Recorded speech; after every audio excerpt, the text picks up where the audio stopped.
नमस्कार। आज हम बात करेंगे जिस तरीके से तकनीक उन्नत होती जा रही है, इनके दुरुपयोग की संभावनाओं को ध्यान में रखते हुए हम ये कह सकते हैं कि जैसे जैसे तकनीकी प्रगति होती जा रही है, इसका दुरुपयोग भी अधिक उन्नत और पेचीदा हो सकता है।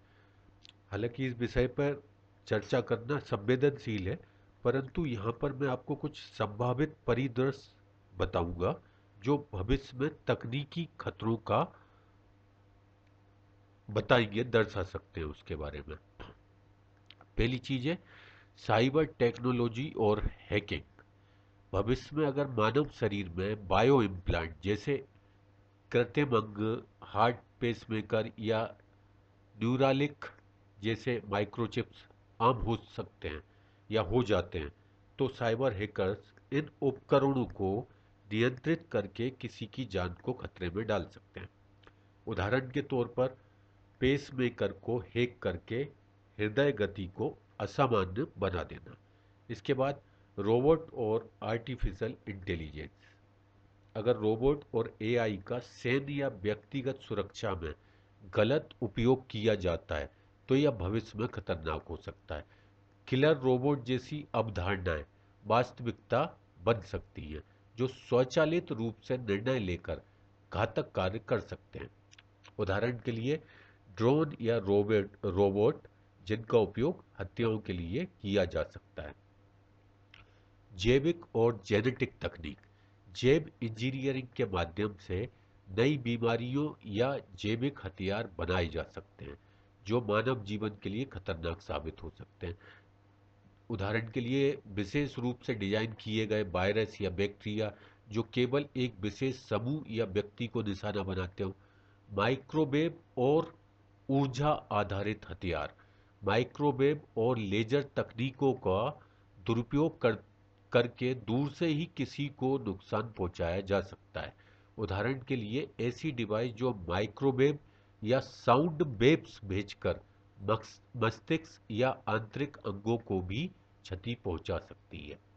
मनोवैज्ञानिक तकनीक और मस्तिष्क नियंत्रण। फ्यूचरिस्टिक न्यूरोटेक्नोलॉजी के माध्यम से इंसानों के दिमाग को प्रभावित करके उन्हें आत्महत्या करने या हिंसक कदम उठाने के लिए मजबूर किया जा सकता है।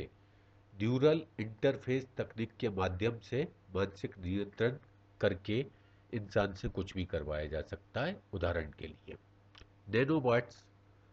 नैनोबॉट जो शरीर के भीतर जाकर बीमारियों का इलाज कर सकते हैं। अगर इन्हें हानिकारक बनाया गया तो ये आंतरिक अंगों को नष्ट भी कर सकते हैं। किसी व्यक्ति को जहर जैसा पदार्थ इंजेक्ट करने वाले नैनोबॉट्स बनाए जा सकते हैं। क्लाउड आधारित। भविष्य में अगर किसी व्यक्ति का जीवन क्लाउड डेटा या डिजिटल सिस्टम पर निर्भर हो गया, जैसे डिजिटल पहचान या डेटा से जुड़ा हुआ शरीर, तो इस क्लाउड को हैक करके उनकी डिजिटल मृत्यु या असली मृत्यु भी करवाई जा सकती है। इसके बाद ह्यूमन क्लोनिंग और डुप्लीकेशन। भविष्य में यदि किसी के क्लोन का दुरुपयोग किया गया तो उनकी पहचान के साथ गंभीर खेल खेले जा सकते हैं, जैसे उनके स्थान पर क्लोन का इस्तेमाल करके उन्हें मानसिक और सामाजिक रूप से समाप्त करना। इस तरीके की कई सारी पेचीदगियां हो सकती हैं। इनके लिए साइबर सुरक्षा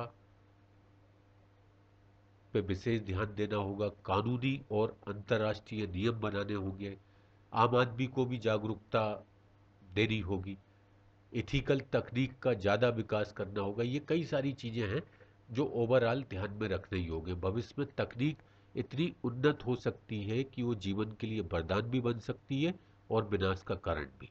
इसका दुरुपयोग रोकने के लिए नैतिकता, सुरक्षा और नियंत्रण उपायों को गंभीरता से लागू करना अति आवश्यक होगा। बस इतना ही आज के लिए। कल मिलते हैं किसी नए विषय के साथ। बहुत बहुत धन्यवाद।